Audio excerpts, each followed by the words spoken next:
সীমান্তে বিএসএফ ও বিজেপির সঙ্গে যে সংঘাতের ঘটনা আমরা দেখেছিলাম, এরপর ভারত সরকার এই সময়ে সব থেকে বড় হাই ভোল্টেজ একটি সিদ্ধান্ত নিল এবং বাংলাদেশকে কড়া বার্তা দিয়ে বুঝিয়ে দেওয়া হলো যে কোনো ধরনের বেয়াদপি অন্তত সীমান্তবর্তী এলাকায় এখানে ভারত টলারেট করবে না।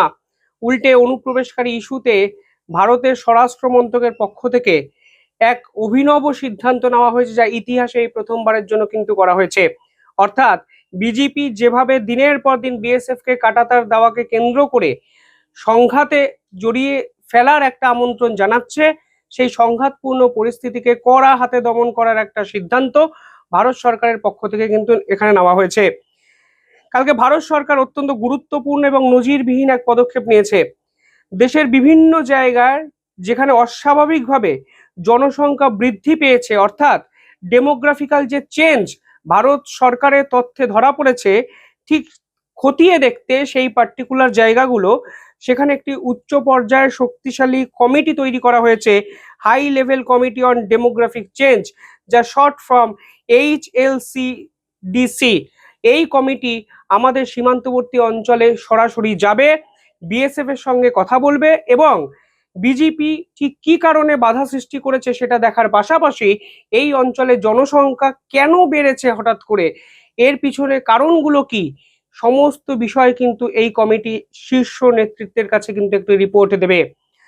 মনে রাখবেন, এই কমিটি কোনো নির্দিষ্ট রাজনৈতিক রাজনৈতিক দলকে সাহায্য করার জন্য নির্ধারিত কমিটি নয়।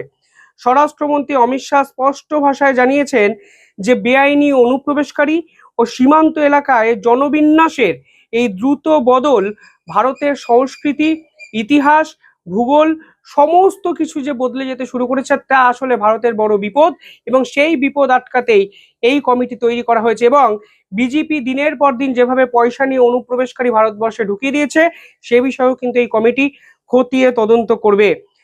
জুনের শুরুতেই পশ্চিমবঙ্গের সীমান্ত এলাকায় খোদ অমিত শাহ কিন্তু পরিদর্শনে আসছেন। অর্থাৎ স্বরাষ্ট্র মন্ত্রকের পক্ষ থেকে যে পদক্ষেপ নেওয়া হয়েছে তা অমিত শাহ খোদ বিভিন্ন জায়গায় গিয়ে পরিদর্শন করবেন এবং এই বাংলা থেকে, পশ্চিমবঙ্গ থেকে হবে এর শুরু। এবং পরিষ্কারভাবে তিনি বলছেন যে কেন হঠাৎ করে এই ধরনের ডেমোগ্রাফিক্যাল বদল এলো শেষ 5 বছরে অন্তত সীমান্তবর্তী অঞ্চলে, কেনই বা পশ্চিমবঙ্গ, বিহারের সীমাঞ্চল এবং ঝাড়খণ্ডকে এই মিশনের মূল কেন্দ্রবিন্দু করা হয়েছে। আজকের এই পর্বে আমি ডিটেইলিং আরো আলোচনা করব এক্স্যাক্টলি ভারত সরকার চাইছেটা কি এবং এই কমিটি ঠিক কিভাবে পুরো বিষয়টায় কাজ করবে। এই কমিটিতে সুপ্রিম কোর্টের অবসরপ্রাপ্ত বিচারপতি প্রকাশ প্রভাকর নাওলেকর, ভারতের সেন্সর কমিশনার, উত্তরপ্রদেশের প্রাক্তন মুখ্য সচিব দুর্গা শঙ্কর মিশ্র, প্রাক্তন আইপিএস বালাজি শ্রীবাস্তব এবং বিশিষ্ট অর্থনীতিবিদ ডক্টর সেমিকা রবির কিন্তু এখানে উল্লেখযোগ্য ভূমিকা এই কমিটিতে কিন্তু থাকবে। 26 মে 2026 ভারত সরকারের কমিটি নির্দিষ্ট কমিটি একটি বিবৃতি জারি করে।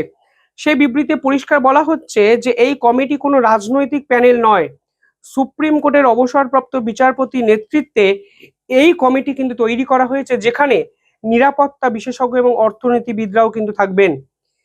স্বরাষ্ট্র মন্ত্রকের বিবৃতিতে পরিষ্কার বলা হয়েছে যে ভারতের কিছু অঞ্চলে, ভারতবর্ষের বিভিন্ন ক্ষেত্রে সীমান্তবর্তী অঞ্চলে ডেমোগ্রাফিক্যাল বিভিন্ন চেঞ্জ দেখা গেছে, অর্থাৎ জন্মহার এবং মৃত্যুহারের সঙ্গে এই অঞ্চলে জনসংখ্যা বৃদ্ধির যে হার, তা কিন্তু উল্লেখযোগ্যভাবে মিলছে না।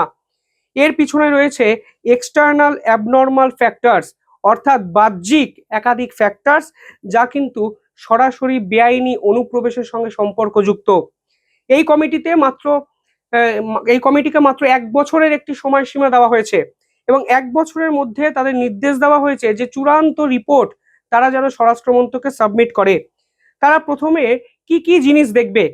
প্রথমত দেশের সীমান্তবর্তী অঞ্চল, সেই অঞ্চলে যে জেলাগুলো আছে, সেই জনসংখ্যার কাঠামোগত যে বৈজ্ঞানিক পরিবর্তন, সেই বৈজ্ঞানিক পরিবর্তনের পিছনে আসল কারণটা কি, এই কমিটি প্রধান দেখবে।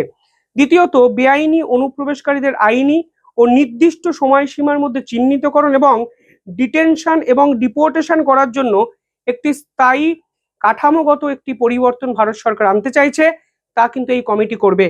তৃতীয়ত, আন্তর্জাতিক সীমান্তে 10 কিলোমিটার ব্যাসার্ধের মধ্যে সমস্ত অবৈধ দখলদারি এবং এনক্রোচমেন্ট সম্পূর্ণভাবে তুলে দিতে হবে এই কমিটির রিপোর্টের পর। অর্থাৎ ভারত সরকার এই ইস্যুতে একদম আলটিমেটাম একটা পদক্ষেপে চলে গেল এবং লং টার্ম একটা গোলে কিন্তু চলে গেল, কারণ এই অনুপ্রবেশকারী ইস্যু এর আগেও ছিল, ভবিষ্যতেও যেন না থাকে তার জন্য কিন্তু বর্তমানে এই পদক্ষেপ, যা কিন্তু ভারত সরকার কালকে পরিষ্কারভাবে করে ফেললো। ভৌগোলিক দিক দিয়ে এই কমিটির কিন্তু একটা আলাদা গুরুত্ব আছে। এই এই কমিটি আপনারা যদি দেখেন, কাজ শুরু করছে বাংলা থেকে, অর্থাৎ বাংলার একাধিক জায়গায় যেভাবে অবৈধ অনুপ্রবেশকারীদের বসবাস, এই কমিটি কিন্তু এর পিছনে এক্স্যাক্ট কারণটা কি সেটা কিন্তু খুঁজে বার করবে। এবং আপনারা দেখছেন একাধিক সীমান্তবর্তী অঞ্চলে বিএসএফ এবং বিজেপি প্রতি মুহূর্তে কাঁটাতার দেওয়াকে কেন্দ্র করে সংঘাতে জড়াচ্ছে। এর আগে ত্রিপুরাতে এই ধরনের ঘটনা দেখা গেছিল, তখন প্রধানমন্ত্রীর দপ্তর থেকে স্পেশাল একটি টিম ত্রিপুরা সীমান্তে কিন্তু পাঠানো হয়েছে। অর্থাৎ প্রতি পদক্ষেপে বিজেপি গ্যালারি শো অর্থাৎ মিডিয়া অ্যাটেনশন গ্র্যাব করার জন্য বিএসএফ এর সঙ্গে সংঘাতে জড়াচ্ছে। এর আসল উদ্দেশ্যটা কি তা কিন্তু এই কমিটি পর্যালোচনা করবে, এবং এর নেপথ্যে যদি কোনো রাজনৈতিক কারণ লুকিয়ে থাকে তাহলে এই কমিটিকে চূড়ান্ত রিপোর্ট দিতে হবে, এবং এই রিপোর্টের পর স্বরাষ্ট্র মন্ত্রক বিষয়টাকে আন্তর্জাতিক স্তরেও কিন্তু নিয়ে যেতে পারে। অর্থাৎ বাংলাদেশ যে স্ট্র্যাটেজিক্যাল মুভ চালার চেষ্টা করেছে, যেখানে বিএসএফ কে তারা কাঠগড়ায় তোলার চেষ্টা করেছে এবং বোঝানোর চেষ্টা করেছে আন্তর্জাতিক স্তরকে যে বিএসএফ অবৈধ কাজ করছে কাঁটাতার দিয়ে, কারণ যে কাঁটাতার দেওয়া হচ্ছে তা নাকি ভিয়েনা কনভেনশনের যে রুল সেই আইনের বিরোধী। আজকে বাংলাদেশের গ্যালারি শো হিটব্যাক করে আসছে যখন ভারত এই ধরনের চূড়ান্ত রিপোর্ট আন্তর্জাতিক স্তরের সামনে পেশ করবে। অর্থাৎ এই রিপোর্ট, যেটি একটি রাজনৈতিক রিপোর্ট নয়, যেটি নিউট্রাল একটি কমিটি দ্বারা তৈরি রিপোর্ট, সেই কমিটি আন্তর্জাতিক স্তরের সামনে বোঝানোর চেষ্টা করবে যে কিভাবে দিনের পর দিন অবৈধ অনুপ্রবেশকারী ইস্যু বাংলাদেশের পক্ষ থেকে বাঁচিয়ে রাখা হয়েছে। বিজেপি টাকা খেয়ে এই বাংলাদেশিদের ভারতবর্ষে কিন্তু ঢুকিয়ে দিচ্ছে। হ্যাঁ, অস্বীকার করতে আজকে কোনো দ্বিধা নেই, এর পিছনে তৃণমূলের মতো কিছু দলও কিন্তু জড়িত ছিল। দিনের পর দিন অবৈধ Aadhaar card, voter card, PAN card, বিভিন্ন সার্টিফিকেট তৈরি করা হয়েছিল টাকার বিনিময়ে। অর্থাৎ আমাদের এই রাজনৈতিক ইস্যুগুলো ইন্টারনাল ইস্যু হলেও এক্সটার্নাল যে ফ্যাক্টরস সেগুলোকেও আইডেন্টিফাই করেছে স্বরাষ্ট্র মন্ত্রক। আজকে অবৈধ অনুপ্রবেশকারী ইস্যুতে এই দুই ফ্যাক্টরই আজকে গুরুত্বপূর্ণ ভূমিকা পালন করেছে। অলরেডি তৃণমূলের বিদায় ঘটে গেছে বাংলায়, এবং এক্সটার্নাল ফ্যাক্টরের বিদায় ঘটানোর জন্য এই কমিটি নিঃসন্দেহে অমিত শাহর একটি মাস্টার স্ট্রোক। আপনারা কিভাবে দেখছেন কমেন্টে জানাবেন। দেখতে থাকুন দ্য ইন্ডিপেন্ডেন্ট বেঙ্গল। ধন্যবাদ।